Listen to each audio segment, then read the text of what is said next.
Hello, today I'm in Volvo S60. In this video I'll show you how to navigate through instrument cluster display.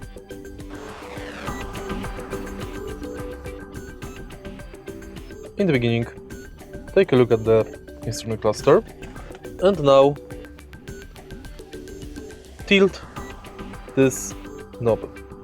Here you can on the right side find current fuel consumption, average fuel consumption, range, blank screen, average speed. Also you can find temperature, and here you can check odometer and trip 1 and trip 2 info. If you press and hold read button, you will enter system notifications. If you find this video helpful, please leave like, comment and subscribe.